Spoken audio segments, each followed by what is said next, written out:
তো কয়েকদিন আগে একটা স্টেটমেন্ট কিন্তু আমাদের কাছে এসছিল যে জিদ্দার লায়ন সম্ভবত হচ্ছে না, লায়ন সেলফড হয়ে গেছে। আলটিমেটলি আমরা যারা জিত ফ্যান্সরা আছি তারা সত্যি বলতে অধীর আগ্রহে কিন্তু অপেক্ষা করছিলাম যে এক্স্যাক্টলি লায়ন কবে আসছে, লায়নকে নিয়ে প্রপার অ্যানাউন্সমেন্টটা কবে আসছে, এটা নিয়ে আমাদের মধ্যে কিন্তু অনেক অনেক কিন্তু সন্দেহ ছিল। তো ফাইনালি কোথাও গিয়ে আজকের আরও একটা কিন্তু হিন্টস পাওয়া গেছে যে লায়ন কবে আসছে, বা ঠিক কবে আসছে নয়, লায়ন এখনও অবধি যা খবর কনফার্মড হয়েছে, লায়ন ফাইনালি জিদ্দা করছে এবং তার সঙ্গে সঙ্গে জিৎ এবং রায়ান রফির এই কোলাবোরেশনটা সম্ভবত কিন্তু হতে চলেছে। সো হ্যালো গাইস, আমি Deep and welcome back to my channel Deep exclusive. So এখন আমি এই ভিডিওর মধ্যে কথা বলবো জিদ্দার এবং রায়ান রফির আপকামিং প্রজেক্ট লায়নকে নিয়ে।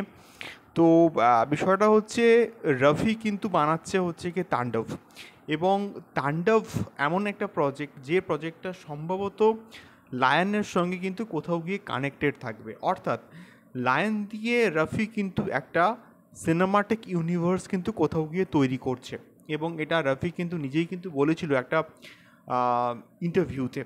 তো সেক্ষেত্রে সেই তারপর থেকে কোথাও গিয়ে জল্পনা কল্পনা কিন্তু তৈরি হয়েছিল যে আলটিমেটলি কবে আসবে, প্রপার একটা অ্যানাউন্সমেন্ট আসাটা কিন্তু কোথাও গিয়ে দরকার। এবং তার মধ্যে তাণ্ডবের কিন্তু শুটিং স্টার্ট হয়ে গেছে এবং রবি কোথাও গিয়ে তাণ্ডব নিয়ে কিন্তু কোথাও গিয়ে ব্যস্ত।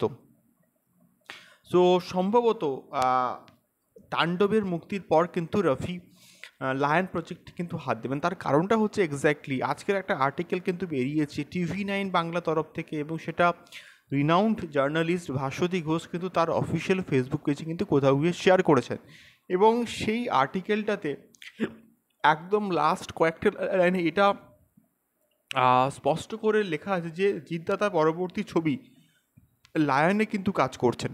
এবং কোথাও গিয়ে এটা ভাস্বতী ঘোষের কথার বা তার স্টেটমেন্ট বা TV9 বাংলার এত বড় একটা প্ল্যাটফর্ম, সেখান থেকে যখন আপডেটটা কোথাও গিয়ে আসছে, এটাকে জেনুইন এবং অথেন্টিক বলে আমরা কিন্তু মনে করতে পারি। তো সিনেমাটা এই বছর থেকে কিন্তু শুটিং স্টার্ট হচ্ছে, এটাও কিন্তু ওই আর্টিকেলে মেনশন করা আছে। এবং তার সঙ্গে সঙ্গে এটা এক্স্যাক্টলি কবে মুক্তি পাবে সেই সম্বন্ধে কিন্তু এখনও অবধি আমরা খবর কিন্তু পাইনি, বা এখনও অবধি কিন্তু জানা যায়নি। বাট স্টিল তাণ্ডব রিলিজ হবে, তারপরে সম্ভবত এই পার্টিকুলার প্রজেক্টটার কিন্তু কাজ শুরু হতে পারে বলে এমনটা কিন্তু আমরা আশা করছি।